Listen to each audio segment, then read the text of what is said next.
मैं सिर्फ ये कहना चाहती हूँ कि 500 साल इंतजार किया है एक भव्य राम मंदिर का, लेकिन क्योंकि ये हिंदुस्तान है, क्योंकि ये भारत है, यहाँ पर हम अदालत के फैसले से चलते हैं। हम लोग अदालत के फैसलों को मानते हैं और उसका उदाहरण आप खुद हैं जो लड़ाई लड़ रहे हैं। देखिए, मैं ये बताना चाहता हूँ आप लोगों को और बहुत खुशी से आज सरयू के स्टड पे बोल के जा रहा हूँ कि ज्ञान व्यापी के केस में हम लोग जीत की दहलीज पे खड़े हुए हैं। 24 तारीख को कोर्ट में सुनवाई होने वाली है, आर्कियोलॉजिकल सर्वे की रिपोर्ट खुलने वाली है और ज्ञान व्यापी का सच सबके सामने आने वाला है। श्री कृष्ण जन्मभूमि के केस में हम बहुत प्रगति कर चुके हैं, जो राम मंदिर के केस में 39 इयर्स बाद हुआ, कृष्ण जन्मभूमि केस में 3 साल में हो चुका है। सर्वे का ऑर्डर हो गया है, मामला सुप्रीम कोर्ट में पेंडिंग है, 29 तारीख को सुनवाई है और वो मसला भी बहुत शीघ्र सॉल्व होगा। ठीक है, मैं एक चीज पूछना चाह रही हूँ विनोद जी, उसके बाद मथुरा से आए हैं, बोलना चाह रहे हैं। बोलिए। मैं मथुरा गोवर्धन से आता हूँ और आपने जैसे बात कही है, और गदा लेकर हनुमान जी का चलते हैं आप। गदा चूंकि तो दरबार चलता है बालाजी का, इसलिए साथ ही रहता है।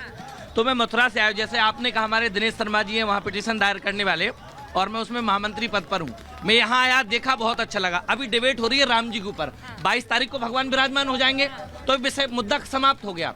अभी अगर सपा कांग्रेस और जितने भी इंडिया गठबंधन कर लिया है, वो सारे लोग इकट्ठा हो जाएं, राम जी मिल गए, गोली बरसा दी, ठीक है, कोई बात नहीं, मर गए वो भी कोई बात नहीं, वो भी हमारे पूर्वज थे, हमने सोचा कोई बात नहीं, हमें जिंदा रहे और हमें राम मंदिर मिल गया। अब सवाल मेरा यही है कि अभी ये दोनों पार्टियां या मुस्लिम पक्ष अगर भाईचारे की बात करते हैं तो मैं पर्सनल मथुरा के अंदर 11 एकड़ जमीन लीजिए, 11 एकड़ जमीन कृष्ण जन्मभूमि जो मस्जिद है वो हटा ले और 11 एकड़ जमीन अब सरकार बालाजी कोर्ट से दी जाएगी। इन दोनों पार्टियों से पूछे, समझौता करा दे और हमें दिलाए। मैम हेलो, वो अपनी तरफ से कह रहे हैं। मैं एक बार विनोद जी आपके पास आ रही हूँ, एक मिनट, मैं आपके पास भी आ रही हूँ, आपके पास आना है मुझे। विनोद जी, मैं आपसे पूछ रही हूँ, यहाँ पर बहुत से लोगों ने कहा कि आप राम मंदिर के आमंत्रण के बाद भी नहीं है। आप लोग ये पूरा मुद्दा अपने आप हाथ में उठाकर बीजेपी को थाली में दे रहे हैं। अगर आप लोग ये विवाद नहीं करते, वो उन्होंने अभी पीछे एक सज्जन ने कहा कि आप लोग क्यों नहीं आते, अगर आप आमंत्रण के बाद आ जाते तो कोई विवाद नहीं होता, सवाल भी नहीं होता। आप खुद बीजेपी, राम को बीजेपी से जोड़ रहे हैं, वो तो आपके भी हैं। नहीं सुचरिता जी, ये भ्रम दूर होना चाहिए। हाँ। अभी 15 तारीख को ही कांग्रेस पार्टी के महत्वपूर्ण नेता दिल्ली से, पूरी कांग्रेस की उत्तर प्रदेश की टीम अध्यक्ष सहित सभी हजारों लोग यहाँ पर आए, सरयू मैया में डुबकी लगाई, बजरंगबली के दर्शन किए हनुमानगढ़ी के, और हमने ये प्रार्थना की कि नरेंद्र मोदी जी भारतीय जनता पार्टी को सद्बुद्धि दे। लेकिन 22 को नहीं आएंगे, क्यों? बिल्कुल आएंगे, बहुत सारे नेता आएंगे और बार बार आते रहेंगे। कांग्रेस के तो नहीं आएंगे 22 को, यार। विष्णु जैन जी ने अभी इन्होंने कहा कि हमारी मंशा है ये कि सारे लोग ना आए, कोई अफरा तफरी का माहौल ना आ जाए। नहीं, तो ये तो बुजुर्गों के लिए कहा गया, उन्होंने अपने पिताजी के लिए कहा। बुजुर्ग लोग यहाँ पर आकर कष्ट होगा। किसने मना किया? मैं पूछता हूँ, किस नेता ने मना किया कि हम नहीं जाएंगे? ये बताए। नहीं, आपका निमंत्रण नहीं ठुकराया कांग्रेस पार्टी ने? नहीं ठुकराया, नहीं ठुकराया, शुभेच्छा दी है, नहीं ठुकराया। उन्होंने ये नहीं कहा कि 22 को नहीं आ रहे, 22 के बाद आएंगे। मतलब अब आप कह रहे हैं कि हम मंदिर जाएंगे पर तारीख नहीं बताएंगे, हम मंदिर जाएंगे पर तारीख नहीं बताएंगे, कब जाएंगे नहीं बताए। वो तंज जो आप इन पर कसते थे आज आप पर हो गया है, मंदिर कब बनाएंगे तारीख नहीं बताएंगे। राम भक्त होने का प्रमाण भारतीय जनता पार्टी अपने सुविधा अनुसार, अपने समय अनुसार मांगेगी। अच्छा, सुविधा अनुसार करती है। अच्छा, आप सवाल भैया। अच्छा, मुझे एक सवाल लेना, बहुत देर से। मैम, मेरा सवाल भाजपा के प्रवक्ता जी से है कि ये लोग तो जमीन पर हिंदू राष्ट्र करके माहौल बनाने का काम करते हैं, और इनके नेता और देश के गृह मंत्री अमित शाह से जब पूछा गया हिंदू राष्ट्र के विषय में तो उन्होंने कहा कि हिंदू राष्ट्र सिर्फ एक जुमला है, सिर्फ एक दिखावा है, हिंदू राष्ट्र बनाने की मेरी कोई मंशा ही नहीं है। तो बताने का कष्ट करे कि यह जुमलेबाजी करेंगे तो बड़ी अच्छी बात है। बात सुनिए, क्या नहीं तो ये क्यों बोल रहे हैं ऐसा? बोल रहे हैं क्या? अच्छा ठीक है, आप बार बार बोल रहे हैं, वो बोल रहे हैं, मैं उनसे आपने बोला क्या? वो कह रहे हैं कि गृह मंत्री नहीं कहते हैं हिंदू राष्ट्र, आप बोलते हैं क्योंकि आपको फायदा होता है। मैं फिर से बोल रहा हूँ कि भारत हिंदू राष्ट्र था, भारत हिंदू राष्ट्र है और भारत हिंदू राष्ट्र रहेगा। इसका मतलब क्या है?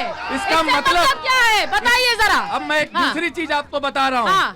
ये जो ज्वार दिख रहा है पूरे देश में और पूरी दुनिया भर में, ये जो ज्वार दिख रहा है पूरे देश में और पूरी दुनिया में सनातनियों का, मैं आपको आज इस मंच के माध्यम से फिर से बताता हूँ कि जो हिंदू हित की बात करेगा वही देश पे राज करेगा। जो हिंदू हित की बात करेगा।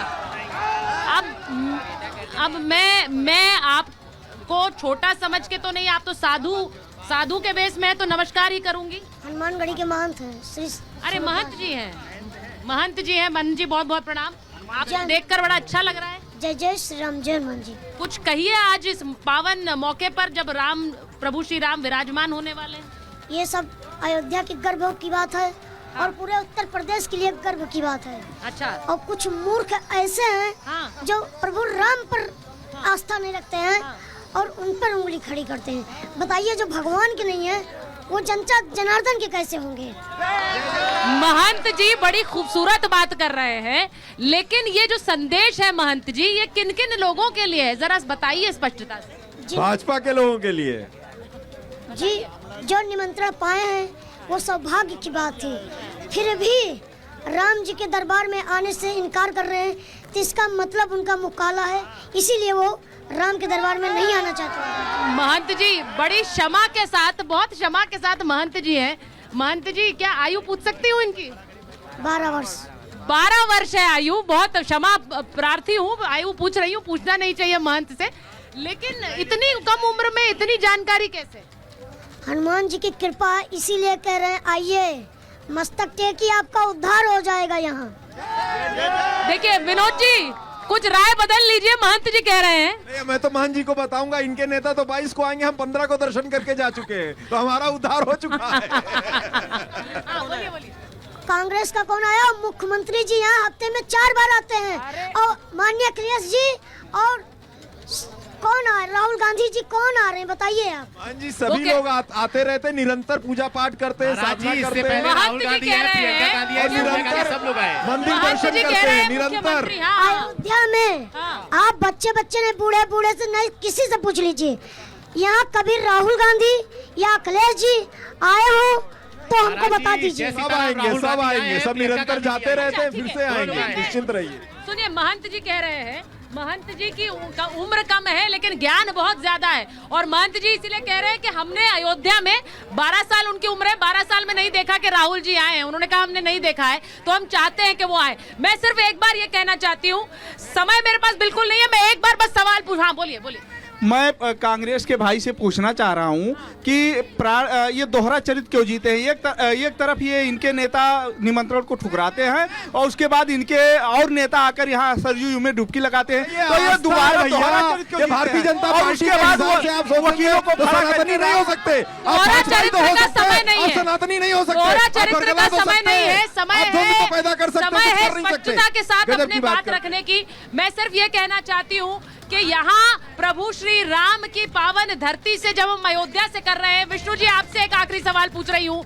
लोग कहते हैं कि अदालती लड़ाई बहुत लड़ ली, लेकिन आप क्योंकि काले कोट वाले हैं, काले कोट वाले अदालती लड़ाई ही लड़ते हैं, मुझे बता दीजिए क्या और लड़ाई लड़ेंगे आप? क्योंकि आप काशी का भी मामला आप रख रहे हैं, मथुरा के मामले में भी आप अदालत में जा रहे हैं, ये अदालती लड़ाई कब तक लड़ेंगे? जहाँ जहाँ मंदिर तोड़ के मस्जिद बनाई गई है वहाँ तक हम अदालती लड़ाई लड़ेंगे और कोर्ट के माध्यम से हर एक मंदिर को मुक्त कराने का काम करेंगे, जहाँ जहाँ हमारी मंदिर तोड़ के मस्जिद बनाई गई। मैं बस ये कहना चाहती हूँ कि प्रभु श्री राम संवाद की बात करते हैं, विवाद की नहीं, इसीलिए हम प्रभु श्री राम के इस संवाद वाला जो एक मंत्र है उसको हमेशा याद रखते हुए प्रभु श्री राम की इस पावन धरती से राम के वापस विराजमान होने के इस मौके पर बहुत बहुत धन्यवाद देते हैं आप सभी का कि आप हमारे शो में जुड़े। बहुत बहुत धन्यवाद, बहुत बहुत धन्यवाद।